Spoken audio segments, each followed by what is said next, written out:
The headlock that won for the Giants.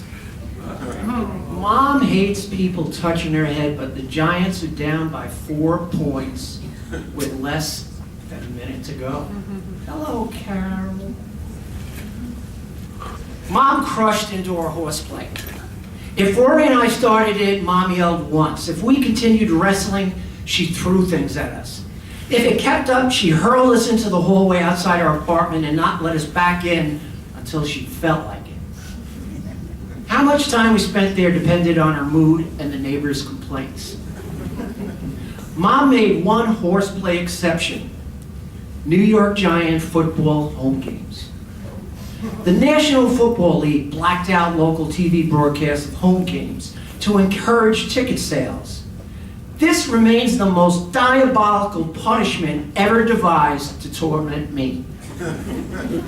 By 1964, when I was 10, I had memorized all 40 Giant players' numbers, weights, heights, positions, and colleges.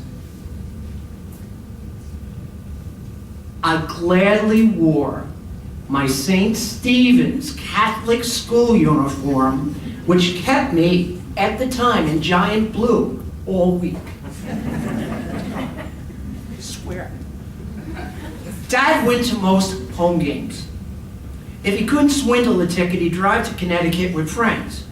They'd rent a motel room and watch the game on a station outside the blacked out area. On one home game morning, Dad tried sneaking out of the house. I lassoed his leg with my crossed arms. Dad, please, please, please. Tommy, if I could, I would. I'll cheer quietly, not a peep. You wouldn't even know I'm there. I can't. We watch everything together. Who's gonna hug you when the Giants score? Hun, I'm sorry, there's no room in the car. Put me in the trunk, wrap me in a blanket, like a mob rub out. Dad lingered, then shook his head and continued to walk across the kitchen, his free leg doing all the work. After he left, I fell apart. Rory understood and left me alone. Mom knew too and eased her rules. She let me loose in my room around game time. I shared a bunk bed with Rory. Wisely, he avoided the space until the game was over. Mom gave me the kitchen radio, but made me put it under the bunk bed, pushed way back where I couldn't get it. In the past, I had tripped over it, kicked it, and thrown it. Everything breakable was hidden.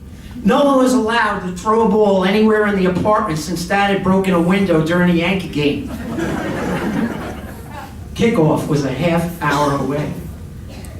With time to kill, I turned the radio to the pregame show and took out my Lucky Charms. Old newspaper clippings of big Giant victories. Dad's game stubs with the score and weather written on each stub.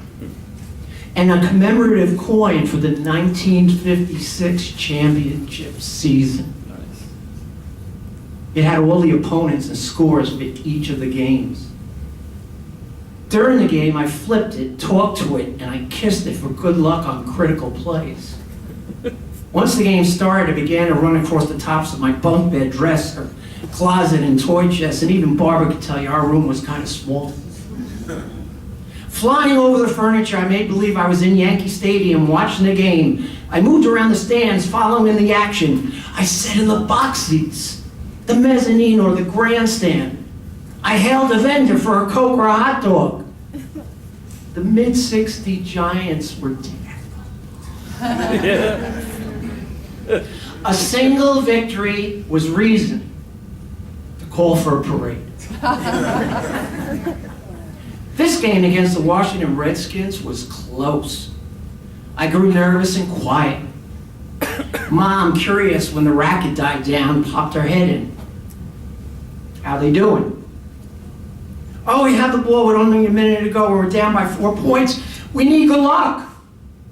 Well, good luck, Mama said and started to leave. Please let me put you in a headlock. No, Mama, we need good luck. You're my lucky charm. Let me put you in a headlock. No, You know I don't like people touching or being near my head. Mom, just this once. The headlock will work. I feel it in my bones. Come on, do it for Sonny Boy. I got down on one knee and spread my arm. I hate people near my head. Pretty please, it's the play of the game. I hit both knees. One play. That's it. Mom offered me her head and I gave her a gentle full Nelson. A classic wrestling move also used in roller derby matches. I imagine the fans sizing up the death match. A beautiful, dark-haired woman with circles under her eyes, wearing a flowery house dress with fluffy slippers as her neck was wrung sweetly by her 10-year-old son. We held this position and listened to the radio. Marty Glickman did the play-by-play. He usually took it harder than I did. This is it. No matter what happens, this has been an amazing comeback by the much maligned Giants this afternoon. Young Gary Wood, number 19, has replaced the injured Y.A. Tittle.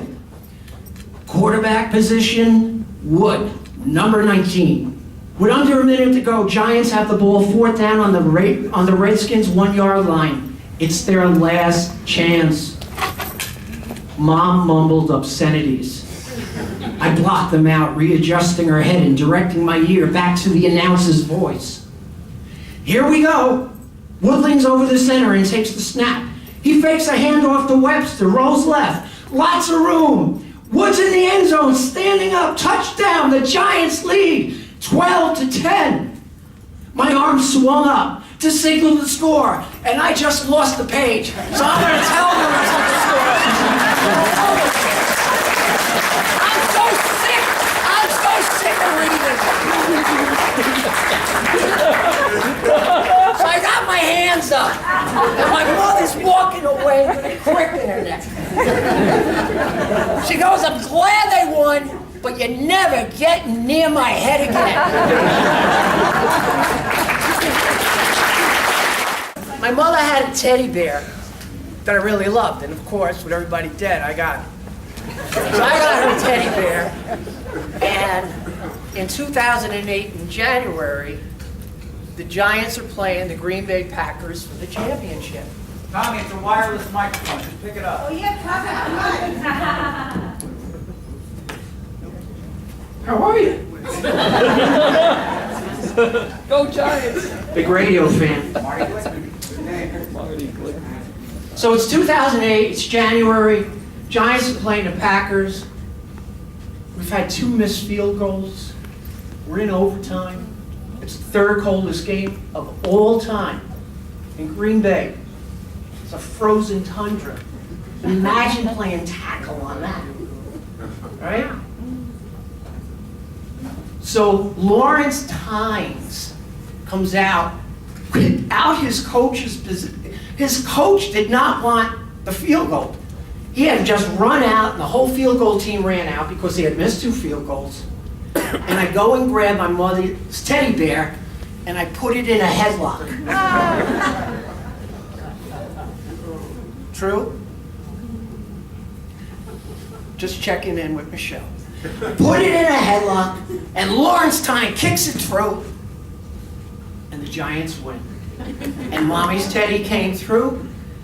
I wrote my first story that the New York Times and Frank Flaherty picked it up the next day. I thought he was an imposter, and I told him he was full of crap when he called me. Because I saw the zeros, and I thought you were one of my friends until you mentioned John Oden's name. And then I said, nobody knows John Oden. Sue Shapiro, I probably robbed it off her, or Ellen Schechter. We were all trying to get editors. But that's the story, and that's the essence of the book. It really is how I can't get away from these people that brought me up, no matter how much I try and how many of them are dead. And if you had a good childhood, as you get older, you can put that stuff into your pocket and pull it out when you need it. And really, only the good stuff comes out. And I feel so bad for people who can't let go. because we all have complexity in our families and relationships, and the love I got overwhelms all the other stuff. And I'm 60 years old, this is my first book, but I might as well be 12 for how I feel about my family, about writing, about photography,